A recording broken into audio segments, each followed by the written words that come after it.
Now then, she's known for her role as lovable Charlotte in one of the world's most successful television series, Sex and the City. But alongside her acting success, Kristin Davis has taken an active role as an ambassador for the charity Oxfam. She's just returned from Kenya's Dadaab refugee camp, where thousands of families are fleeing from what the UN is calling East Africa's worst drought in 60 years. And Kristin is with me now, I'm glad to say. Very good afternoon to you, Kristin. I mean, you've just heard us there, and it seems endlessly discussing phone hacking. Important as it is, what you've seen, what you've witnessed, rather puts that into perspective. It does. It does. I've been working with Oxfam for 6 years, and I've never seen anything as horrifying and shocking as what I saw on Friday at Dadaab.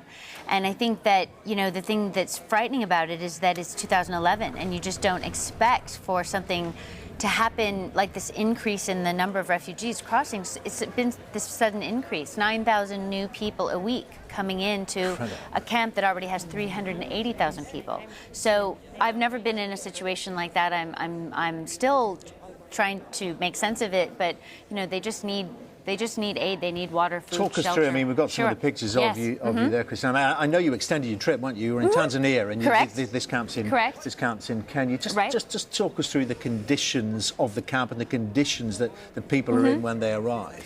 Well, they've usually been walking for 15 to 20 days. It's mostly women and children. They've been attacked by robbers along the way. One woman, her clothes were stolen even. Many women have taken on additional unaccompanied minors who are probably now orphans along the way. We met one incredible woman you'll see in a minute who was traveling with her 4 children and came across 7 additional children and accompanied them on her 15-day walk. Then when they get to the camp is so full that they can't get into the camp.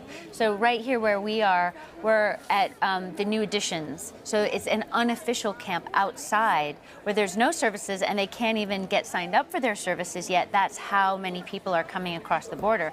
It's really frightening, and they need everything. They need water, they need food, they need shelter. The woman who has the 4 of her own and 7 has one tiny hut. She has to put the babies in there because the hyenas come at night to try to get the weak children. The older children she puts under a tree, and she's by herself. So her neighbors, the other refugees, are trying to help her take care of them. So you see the kindness and you see the resilience. Like, every woman we spoke to was so strong. This is the tree there that she's living under, and right in a second, there in the red. So this is a kind woman who's taken 7 additional children to care for that aren't her own, that she'd never met. They have no relationship to her. It's amazing, the generosity.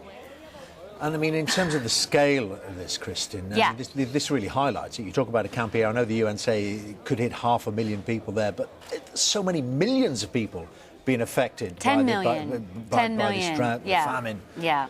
It's really sad. It's a shocking thing that somehow at this day and age we haven't found some kind of system to be prepared for this. You know, I think that's one of the things Oxfam has been working on. That's what I was doing in Tanzania.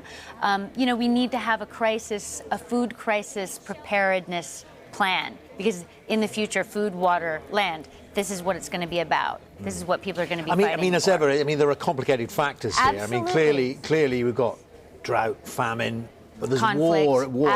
I mean, that is such a big issue there as well, isn't it? Absolutely. And I'm not a politician.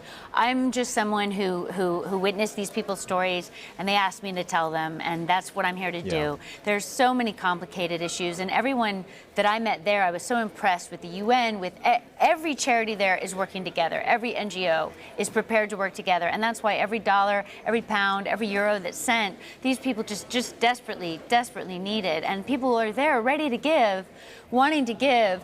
You know, these bigger problems, I don't know how to solve them, but I know that those people need water, and I want to help them. Just give us a sense of what Oxfam you've been working with for a long time, and what they are able to do there. Oxfam's specialty in a crisis is water and sanitation, which are 2 things that are desperately needed in this situation.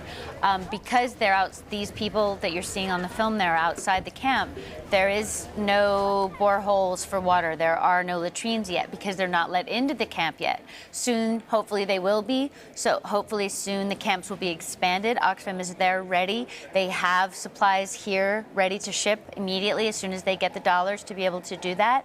I saw the other charities as well. You know, each charity gets assigned a certain task, like one might be shelter We are water and sanitation. That's what we did in Haiti as well. That's our specialty.